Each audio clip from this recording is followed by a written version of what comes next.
Welcome to Chapter 8 of Grammar Fundamentals for the PSAT. This is Lesson 50 on verbals. A verbal is a verb form doing the work of another part of speech. We begin with the most common one, the participle. A participle is a verb form used as an adjective, and today we'll see how a single participle, or a whole phrase built around it, can describe a noun. So here's the core idea. A participle is a verb form used as an adjective. Take the smiling child. Smiling is built from the verb smile, but here it isn't the main action. It's describing the child, the way a plain adjective like happy would. So even though it looks like a verb, its real job is to modify a noun. That's a participle. Participles come in two kinds. The present participle always ends in ing, like smiling in the smiling child. The past participle usually ends in ed, like baked, but a good number end in en, like broken in the broken window. Present participles end in ing. Past participles usually end in ed or en. Both do the very same job. They describe a noun. Now stretch it out. A participial phrase is a participle plus the words that go with it, its modifiers and objects. Listen. Running down the hill, she tripped. The whole phrase is built on the participle running, and it acts as one big adjective. And who is it describing? The phrase tells us about the person, she. So the whole chunk modifies the noun, just like a single participle would. Here's the one trap. Because the phrase acts as an adjective, you have to place it right next to the noun it describes. Look at the first version. Running down the hill, her shoe fell off.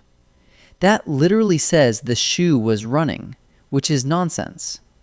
When the phrase sits next to the wrong noun, we call it a dangling modifier. Fix it.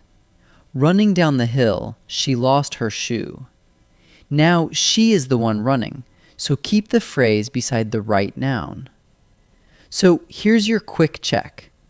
When you spot an ing or an ed word, ask two things.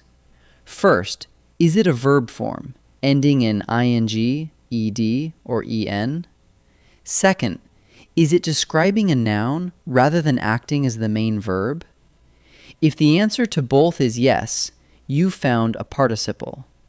And if it brings along other words, that's a participial phrase. Verb form, describing a noun. That's all it takes. Let's try a few. In this first set, find the participle, the verb form that's acting as an adjective to describe a noun. Pause and try each one before I answer. The freezing hiker put on her sweater. Look for the verb form that describes a noun. Freezing comes from the verb freeze, and here it tells us about the hiker. What kind of hiker? So the answer is freezing. The spilled paint spread across the floor. The main verb is spread, but spilled comes from the verb spill, and it's describing the paint. What kind of paint? That ed verb form acting as an adjective is the participle, so the answer is spilled. I made a running leap over the puddle. The verb in the sentence is made. Running comes from the verb run, and here it describes the leap.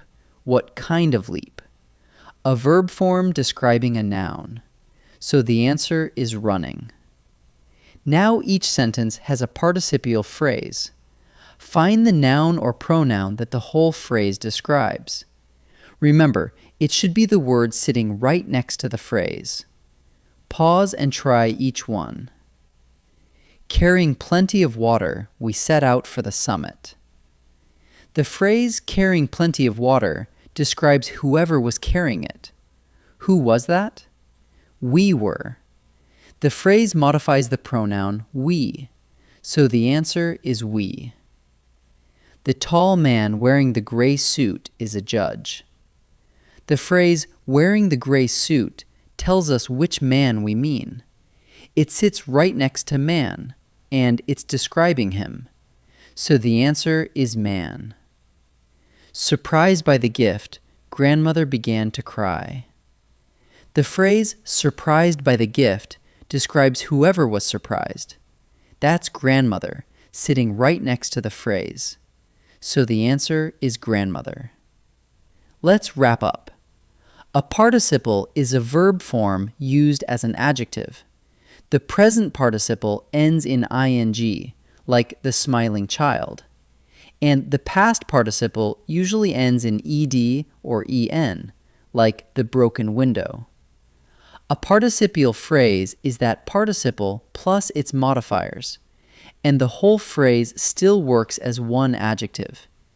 Just keep it right next to the noun it describes, or you'll end up with a dangling modifier. Next time we'll meet the gerund, the ing form that acts as a noun instead. Great work!